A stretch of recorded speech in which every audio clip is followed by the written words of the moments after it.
Extended idling, stop-and-go traffic, and low load conditions can cause reduced heat in the aftertreatment system. This can result in a need to perform a parked regeneration.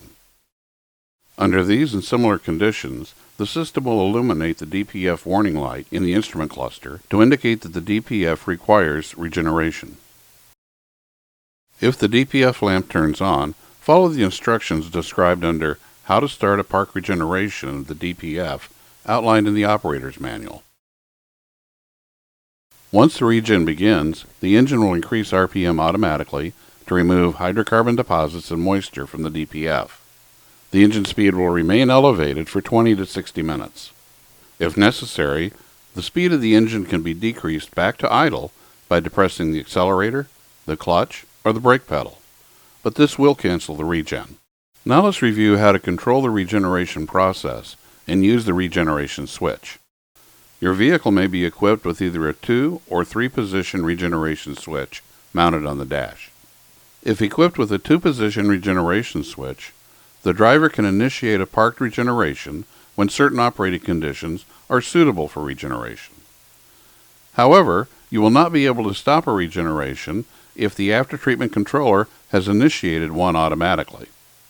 In a vehicle with a 2 position regeneration switch, you can always stop a regeneration by turning the key switch off. If your vehicle is equipped with a 3 position regeneration switch, the driver can control the regeneration process via the manual or disable positions of the switch. The disable position should be used when operating conditions are not suitable for regeneration.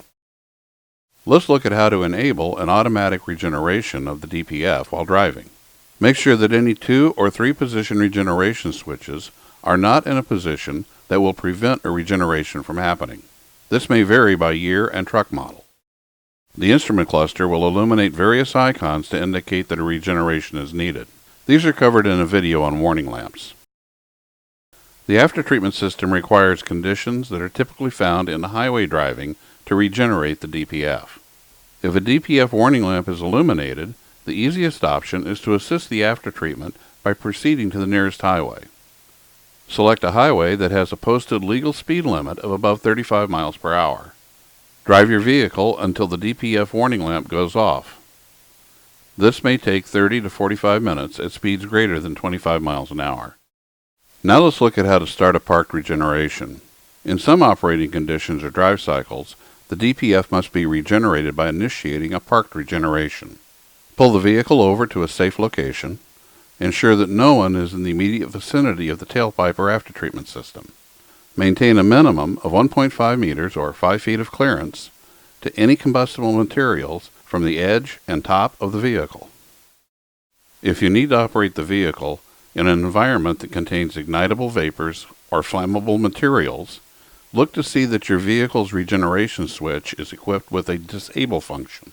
The disable switch must be activated in these environments to prevent automatic regeneration from occurring, which could cause an explosion or fire. Failing to activate the disable function before entering a combustible environment may cause an explosion or fire that could lead to death, personal injury, or equipment or property damage. Sometimes it is necessary to stop an automatic or parked regeneration. Always stop or prevent the vehicle from performing an automatic or parked regeneration anytime you plan to drive the vehicle into a building, enclosure, or sensitive area.